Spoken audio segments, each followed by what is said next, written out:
Бұл дүниеде ең қымбат ресурс ақша да, уақыт та емес. Ол зейін. Кім зейінін басқара алса, сол өмірін басқарады. Ғалымдардың зерттеуіне сүйенсек, СДВГ, яғни зейін төменділігі мен гиперактивтілік диагнозы балалар мен жасөспірімдердің 8%-ын құрайды. Бұл шамамен 624 миллион адам деген сөз. Ең қызығы, бұл диагноз сіздің де бойыңызда болуы мүмкін. Бұрын кез келген мектептегі бұзық, сабақта отыра алмайтын, бәрінен бөлек немесе ешкім араласпайтын, арт партада отыратын бала естеріңізде ме? Ол баланың үлгерімі нашар және достары болмауының себебі табиғатының өзгешелігінен екендігін ғылым дәлелдеп отыр. Бүгінгі біздің кейіпкеріміз 25 жасында бойында осы диагноз бар екенін білген. Ол оның өміріне қалай әсер етті, қандай қиындықтар болды, оны бүгінгі бағдарламада білеміз. Допускает постоянно какие-то ошибки мелкие, потому что это невнимательность. Мен балам гиперактивный деген сөз тренд болып жатыр, көп жерде қарасаң. Пайда емес нәрсені ойлау, ол адамға пайда бермейді. Сол жаңағыдай мен кешірінен маған сәл кештеу келеді. Шәкәрім Құдайбердіұлы адам үш анығын білгенде, белгілі бір рухани деңгейге, іштей тазалыққа және даналыққа жетеді дейді. Ол нақлия, ақыл және ар-ождан мәселесі.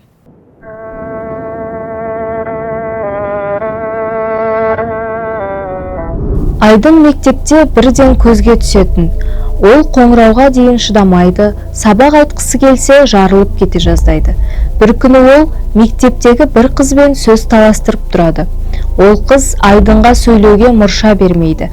Айдын өзін ұстай алмай, қызды ұрып жібереді. Бұл әрекет зейін тапшылығы немесе гиперактивтілік синдром деп аталады. Бұны біз ауру деп есептемейміз. Бұл негізінен баланың миына байланысты, даму ерекшелігіне байланысты нейропсихологиялық күй деп айтамыз. Яғни мидың ерекшелігіне байланысты болатын құбылыс.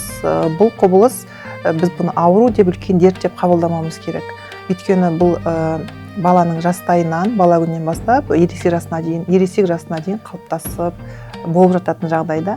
Енді бұның біз ата-ана ретінде егер де сондай зейін тапшылығын, баланың гиперактивтілік құбылыстарын байқайтын болса, оның шамасы мысалы 6 ай шамасында деп айтайықшы, 6 ай шамасында одан ұзағырақ ата-ана байқайтын болса, әрине бұл жерде маманға жүгіну керек, психологтың көмегіне жүгіну керек. Оның бірнеше себептерін анықтау керек. Өйткені ол егер де адамның өмір сүру дағдысына зиян келтіріп жататын болса, жаңағы мынау сюжетте көрсетілгендей мектепте әртүрлі жағдайларда күш көрсетіп жататын болса, бұны анықтау керек. Бұның бірнеше белгілері және бар. Ертесіне Айдынның анасын мектепке шақырады. Ол баласының осыған дейінде көп бұзықтық жасағанын біледі. Сол үшін оған қатты көңіл бөлмейді. Бірақ Айдынның тапсырманы орындай алмауы, жазуға келгенде қиналуы, дәптермен қолының сия болып келуі сәйкестік емес еді.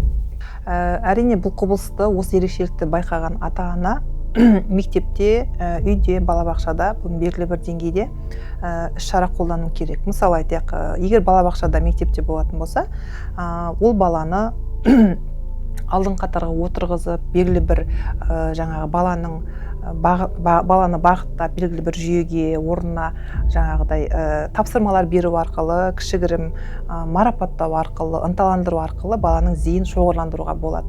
Ал енді үйде дәл солай ата-ана баламен жұмыс жасау керек бұл жердегі нәрсе. Мысалы 20 минут тапсырма беретін болсаңыз, 5 минут демалдырыңыз.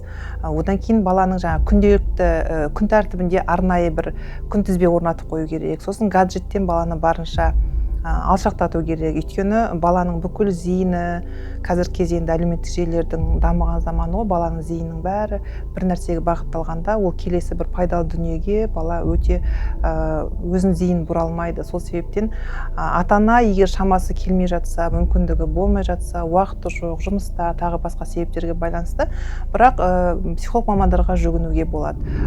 Арада біраз уақыт өтіп, Айдын есейеді. Енді оның бала кездегі бұзық қылықтары өсе келе үлкен зардабын тигізеді. Мектептің ең бұзық баласы атанып, колледжді де аяқтамайды. Бұл оның өзіне деген сенімділігін өлтіріп, өз қатарынан қалдырады. Негізі ауру деп шошып біліп жатқанымыз осы жақында ғана ғой. Басында просто ойладық, табиғатым осындай, мен мықтым деп ойладым, мен папам да бұзық негізі, көп төбелескен, мен де соған ұқсаймын деп ойладым.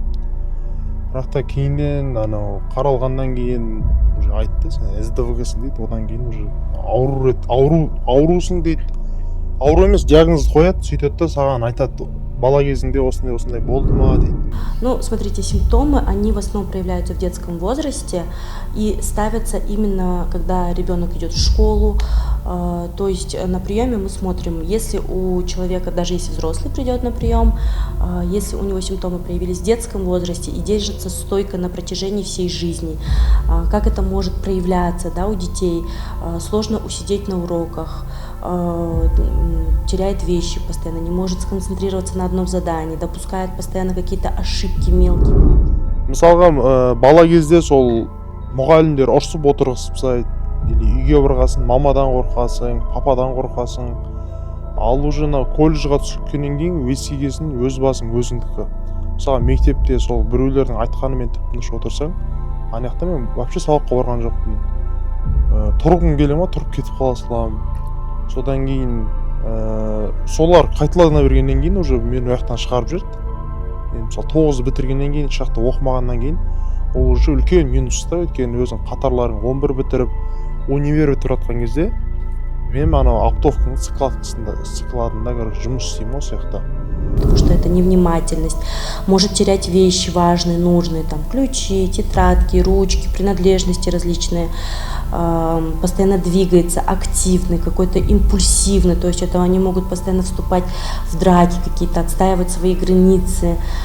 Все, что говорит за недостаточность внимания, импульсы и активность. Иногда даже на приеме это все видно. То есть это все должно быть стойко с раннего детского возраста и на протяжении всей жизни, потому что многие сейчас взрослые приходят на прием, и им кажется, что у них СДВГ, но это может быть просто как усиление их тревоги повседневной. 17 жасында Айдынның өмірінде қиыншылықтар көбейіп кетеді. Өз-өзін кінәлау, үнемі өзіне мен ештеңені аяқтай алмаймын, менен түк шықпайды деп қайталау, ұзаққа созылатын депрессия, жалғыздық және өзіне деген махаббат пен үміттің төмендеуі. Оның ойында көптеген сұрақтар туады.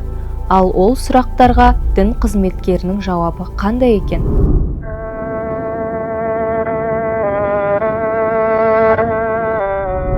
Адамның Аллаға деген ойы, Аллаға деген пікірі, Алла туралы ойлауы адамның көңіл күйіне, ойының тұрақтылығына тікелей әсер етеді.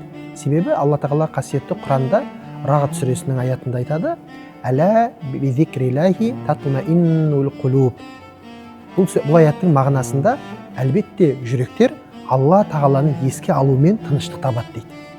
Міндетті түрде мұсылман баласы әрбір ойын бұл Алла Тағалаға әкеп тіреу керек. Шәкәрім Құдайбердіұлы бабамыз өз айтады ғой, 3 идеяны айтады: қайдан келдім, қайда барам, қайтсем тер пайдам дейді. Сондықтан да осы сұрақпен үнемі жүру, яғни мына өмірді ойлау, және адамдарға қайтсем пайдам тиеді деп ойлап жүру, және де соңында Алла Тағалаға баратынын үнемі ойлап жүру адамның үнемі ойының тұрақтылығына пайдасын тигізеді. Басында психологты да менсінбей андай көріп алғам, көп инстаграмнан андай нәрселер айтады деп сөйтіп отырған бір кезде уже как будто менімен бірге кішкентайымнан бір өмір сүрген адам сияқты көп нәрселер айтты. Сол кезден бастап айтып берді, бірақ сол кезден бастап бір жеңілдік болды, өйткені мен осыған дейін ойладым ғой, мен қолымнан келмейді, яғни қабілетсізім деп. Ал білгеннен кейін уже өзіңе дұрыс қарайсың. Мысалы, қолымнан келмей жатыр ма, маған біраз уақыттан келеді. Өйткені мен табиғатым сондай деп. Пайдасыз ой болса, кез келген өзіне пайда емес нәрсені ойлау, ол адамға пайда бермейді. Пайғамбарымыз Мұхаммед саллаллаху алейхи уассалам өзінің хадисінде былай дейді: кім өзіне қажетті емес нәрсені тәрк етуі оған пайда береді дейді. Яғни өзінің пайдасыз, өзіне, қоғамға, немесе ақыретіне пайдасыз нәрсенің ойлай беру, ол әлбетте ойының шашыраңқы болуына себеп болады. Алланың жаратқан жаратылысы, болмысы жөнінде ой жүргізу ол мұсылмандық міндет. Ол бізге керекті дүние. Намаз кезіндегі ойлар, ол кезде бірақ ондай қатты түсінбейтін сол нәрсені. Содан кейіннен мысалы жұмыста дұрыс болмай, анауда дұрыс болмағаннан кейін біраз жылдан кейін қайтадан барам бір мешітте, сөйтіп сұраймын сол нәрсені. Менде осындай деп, енді ол кісі де біраз маған айтты, былай істеу керек деп. Бірақ істемедім мен.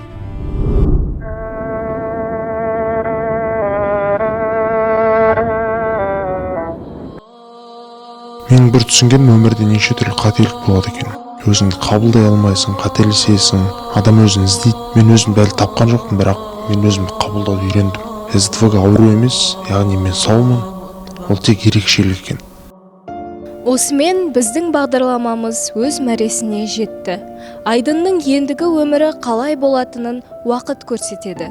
Қазақта ештен кеш жақсы демейме. Егер сіз де балаңыздың бойынан зейін тапшылығы мен гиперактивтілік симптомдарын байқаған болсаңыз, бағдарламада көрсетілген психологтардың кеңесіне мән беріңіз. Шәкәрім Құдайбердіұлы өзіңді тану үшін алдымен әлемдегі ғылымды, сосын Құдайыңды тану керексің дейді. Үш анық бағдарламасы жастардың өзін тану және табу жолында қызмет етеді. Сіздермен бірге болған Калидуллаева Мадина. Келесі кездескенше.